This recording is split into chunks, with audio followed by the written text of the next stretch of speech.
આવી એ આજથી 5000 વર્ષ પૂર્વ પ્રેમ પત્ર ભગવતી લક્ષ્મી સ્વરૂપા શ્રી રૂક્મિણીજીએ પરમાત્મા શ્રી કૃષ્ણને લખ્યો હતો.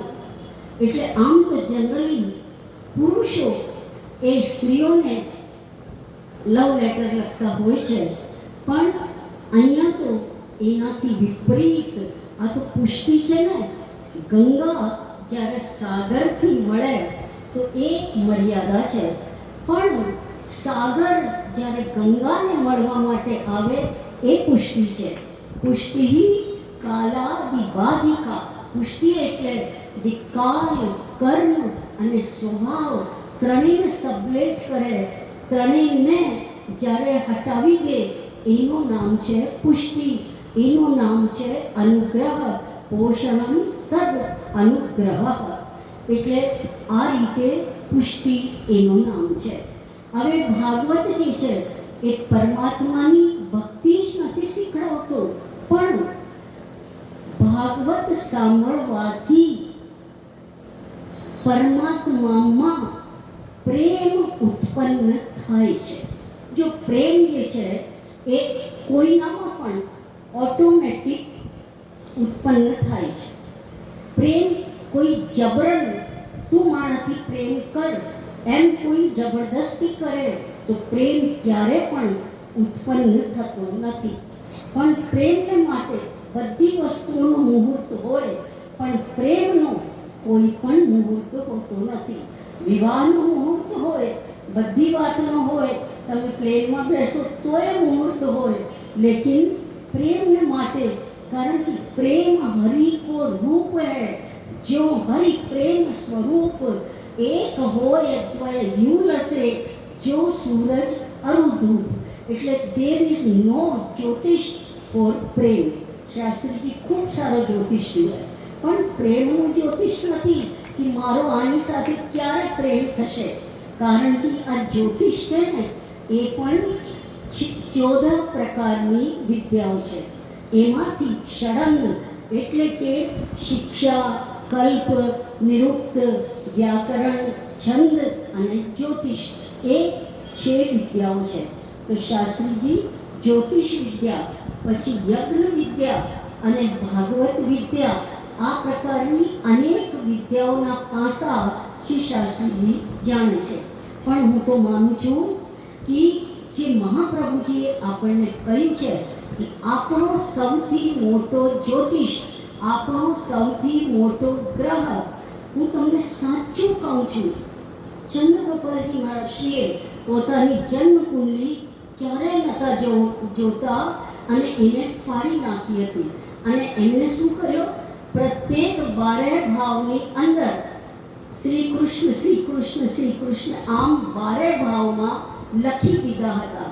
અને એમ કહેતા હતા કે જેના 12 ભાવમાં પરમાત્મા શ્રી કૃષ્ણ બિરાજે તેનો યસ્ય કેન્દ્રે બૃહસ્પતિ કિમ કરિષ્યંતિ તસ્ય અન્ય ગ્રહાઃ।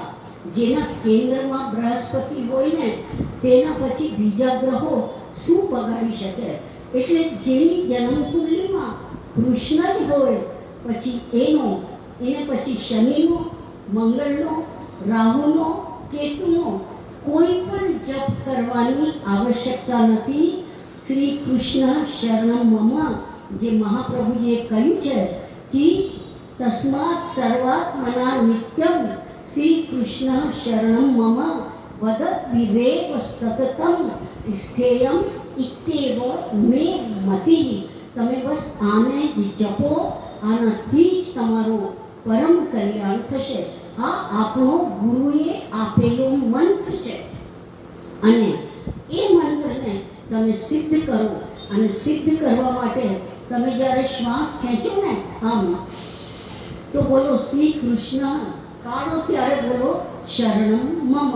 એટલે આ રીતે ઇનહેલ એન્ડ એક્સહેલ, આ રીતે તમે પ્રાણાયામ અનુલોમ અને વિલોમ પ્રાણાયામ કરો તો art of living, art of dying અને સાંભળવાથી ભગવાનમાં પ્રેમ ઉત્પન્ન થાય છે। કારણ કે પ્રેમ જે છે એ કોણામાં ઉત્પન્ન થાય એક વાત તમને બતાવી દઉં. દયારામભાઈએ બહુ સારું કહ્યું છે કે જે કોઈ પ્રેમ અંશ ઉતરે પ્રેમ રસ તેના ઉરમાં ઠરે. એટલે જેને ભગવાન પહેલાથી આ મારો પ્રેમી થાય કે આને હું પ્રેમ કરું અને આ મને પ્રેમ કરે, આ पारस्परिक दोनों तरफ है आग बराबर लगी हुई, अब मुनासिब है यही कुछ मैं बढ़ूं कुछ तू बढ़े.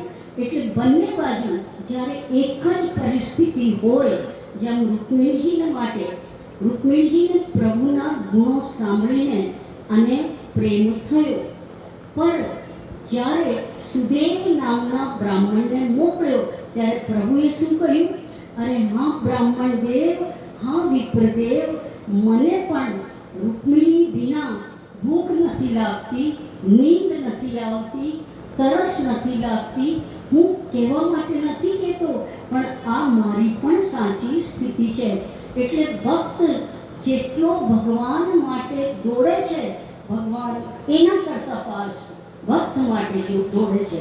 પણ આપણે એકવાર પ્રેમ તો કરીએ કૃષ્ણથી, અને આ સંસારથી પ્રેમ કર્યા કરીશું તો કૃષ્ણ પછી આપણને પ્રેમ નહીં કરે. કારણ કે અનુકૂલસ્ય સંકલ્પ પ્રતિકૂળ વિસર્જનમ રક્ષિષ્યતિ ઇતિ વિશ્વાસ.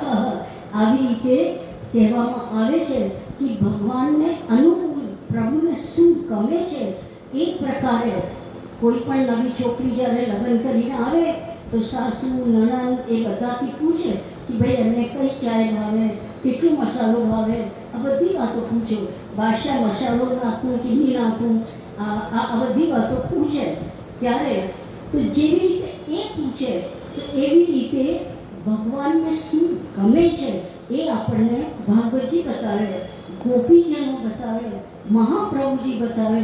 કારણ કે મહાપ્રભુજીથી પ્રભુ બોલતા હતા, મહાપ્રભુજીને કહેતા હતા कि आज तुम्हारे भक्त ने मुझको श्रम दियो है અને मुझको ये नहीं कमी है. અથવા તો પેલી રાણીના દરવાજા ખોલી દીધા ને અને પરમાનંદાસ એ ગાયો કે કોણ યહ ખેલ में की बानी.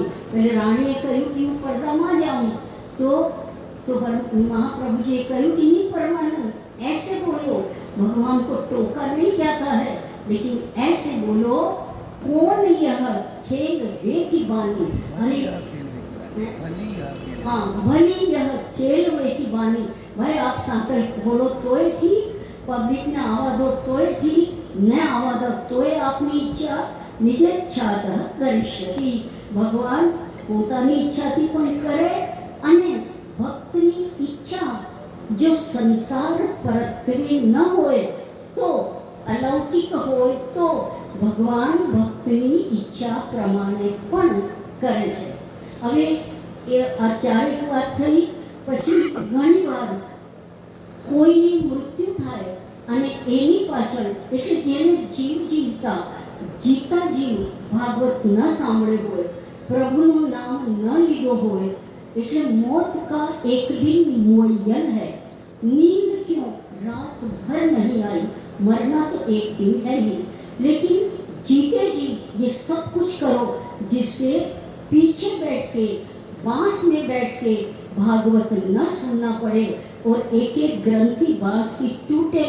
इसके करते भिद्यते हृदय ग्रंथि छिद्यन्ते सर्व संशयाः.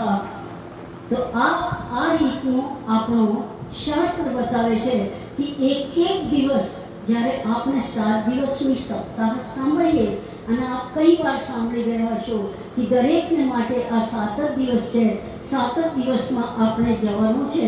તો આ 7 દિવસમાં આપણા હૃદયની એક ગ્રંથિ છૂટી થતી જાય. કામ, ક્રોધ, લોભ, મદ, મોહ આ તો તી, પણ ભગવાનને સૌથી વધુ અપ્રિય છે તો અહંકાર. અને અહંકારના લીધે આ બધા દોષો, જેમ માં આવે તો પેલા નાના છોકરા બધા આવી જાય, એવી રીતે આ અહંકાર આવવાથી બધું જ આવી જાય છે. હવે આ ભાગવતજીના પરિચયની વાત સાઈડ પર મૂકીને બસ કેવલ એક શ્લોક બોલીશ, પછી પૂરો કરું. 6:30 થઈ ગયા છે. આપ લોકોને પણ આજે વિવાહમાં, અને એ પણ પરમાત્મા શ્રી કૃષ્ણના સૌથી પહેલા રાક્ષસ વિવાહ, આ જે વિવાહ છે વિધિપૂર્વક વિવાહ, આ બધા વિવાહમાં જવાનો છે. તેથી વિવાહ માટે તૈયાર થવાનું હોય ને, એટલે હું જલ્દી બસ આ લવ લેટર જે 5000 વર્ષ પૂર્વે લખવામાં આવ્યું તેને વાંચું છું. એટલા માટે કે એના બધા સાથના સાથ શ્લોક નહીં વાંચું, કેવલ એક જ, જેનાથી કોઈને તમે પણ જીવનમાં લખ્યો જ હશે, પણ કેમ લખાય, શું લખાય, કેવી રીતે લખાય, જેનાથી વાંચનારા ઉપર શું ઇમ્પ્રેશન પડે, તેની શીખ આપણા શાસ્ત્રો, આપણું શાસ્ત્ર શાસ્ત્રી ઇતિ શાસ્ત્રમ, જે જીવનને અનુશાસનમાં રાખે એનું નામ શાસ્ત્ર છે. તો એ શાસ્ત્રો, કારણ કે શ્રીમદ ભગવદ્ ગીતા બતાવે છે કે યહ શાસ્ત્ર વિધિ અનુસૃત્ય વર્તતે કામકારતઃ ન સ સિદ્ધિમ અવાપ્નોતિ ન સુખમ ન પરામગતિ. એટલે જે શાસ્ત્ર કહે તે પ્રમાણે જે વ્યક્તિ નથી ચાલતો અને પોતાની કામનાઓની કારમાં બેસીને દોડે છે, તે વ્યક્તિ ક્યારે પણ જીવનમાં સુખી થતો નથી, એને કોઈ સિદ્ધિ પ્રાપ્ત થતી નથી, અને એને કોઈ પરાગતિ એટલે આપણા જીવાત્માને ઉર્ધ્વ ગતિ, ઊંચી ગતિ પ્રાપ્ત થતી નથી. એટલે પ્રિય બંધુઓ, આપ લોકોને ખાસ કહેવાનો, આપ લોકો પોતે અને ઘરના બાળકોને, પરિવારને શાસ્ત્ર પ્રમાણે ચાલવા માટે આપ આપણા ગ્રંથોમાં ઇન્ટરેસ્ટ પડે એવી રીતે પઢાવો, ભણાવો, તૈયાર કરો. અને એમને આ જેમ મુસલમાનોના બધા સંસ્કારો આપણા માટે યોગ્ય નથી. એ લોકો કેવા છે? કારણ કે જે આપણા માટે તો એ લોકો મ્લેચ્છ છે, જે વેદને ન માને, જે ભગવાનને ન માને. મહાપ્રભુજીએ શું કહ્યું? મ્લેચ્છા ક્રાંતેષુ દેશેષુ પાપૈકા નિલયેષુ ચ. તો આને જે ન માને તે મ્લેચ્છ કહેવાય.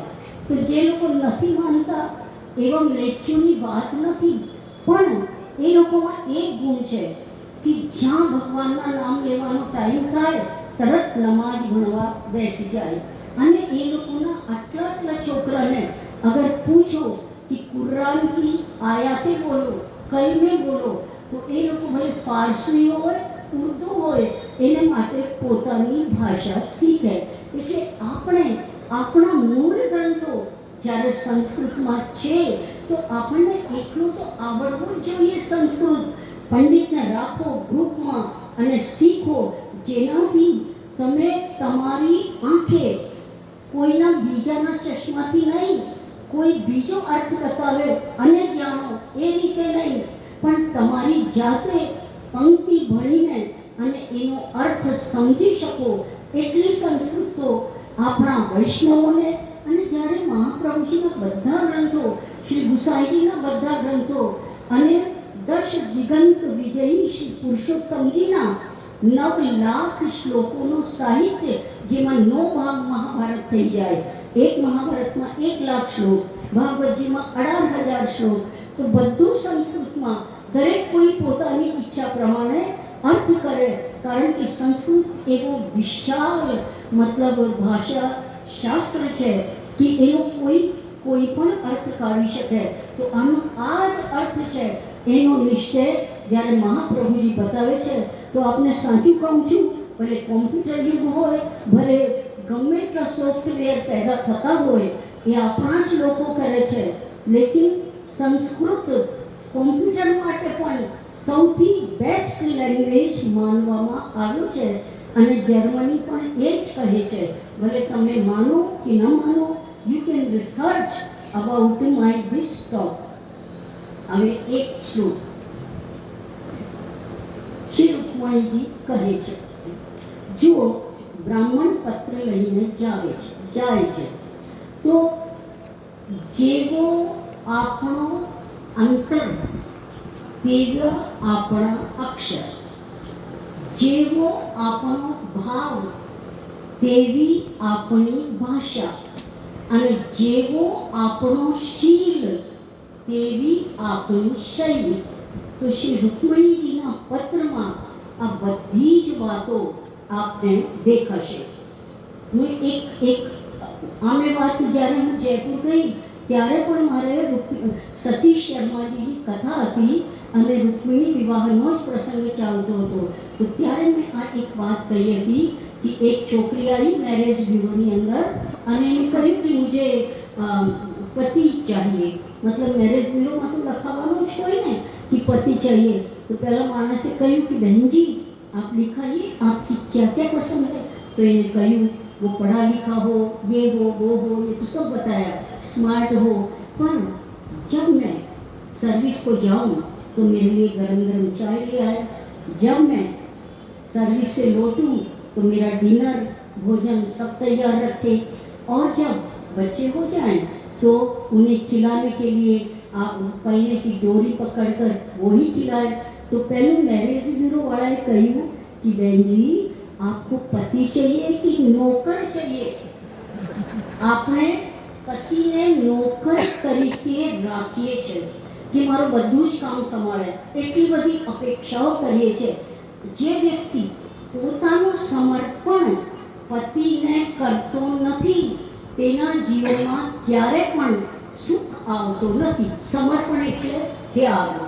જ્યારે બંને તરફથી કંઈક છોડવામાં આવે તો જઈને અને જીવનમાં સુખ આવે છે. એટલે ત્યાગ ન ટકે રે વૈરાગ્ય વિના. એટલે ત્યાગ જોઈએ. તો ઠીક, હવે ઓર આગળ ચાલીએ.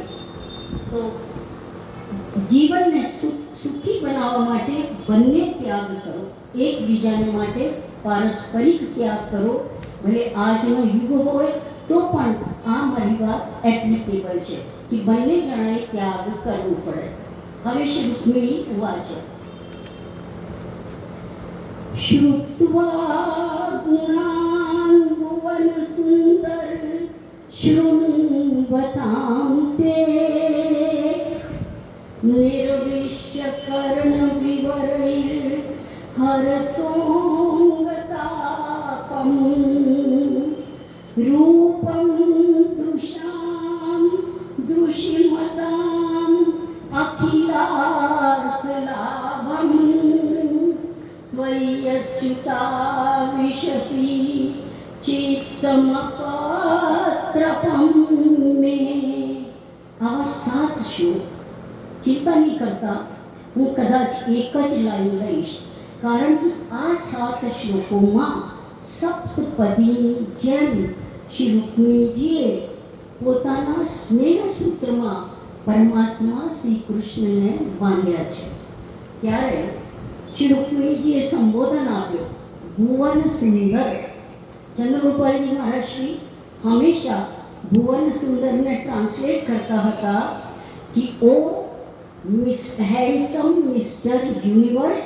એટલે બધા જ બ્રહ્માંડોમાં, બધા જ મતલબ શું ભુવનોમાં, એટલે 14 ભુવન, એટલે બધા જ ભુવનોમાં જે સર્વથી છોકરીને બ્યુટીફુલ ના કહેવાય, છોકરાને બ્યુટીફુલ ના કહેવાય, એને હેન્ડસમ કહેવાય. તો ભગવાન કેવા છે? બધાથી, બધાની અંદર કૃષ્ણ તો બ્યુટીફુલ પણ છે અને હેન્ડસમ પણ છે. એને જોઈને કોણ मतलब पेड़ पौधा पशु पक्षी जग गो द्विज द्रुम मृगा पुलकान्य विभ्रन. कोण नदियों पर जेने जोईने फिदा थई जाए. पक्षीओ पशुओ झाड़ो તમારા આજ પગલાં થવાના સૌને ખબર થઈ ગઈ છે.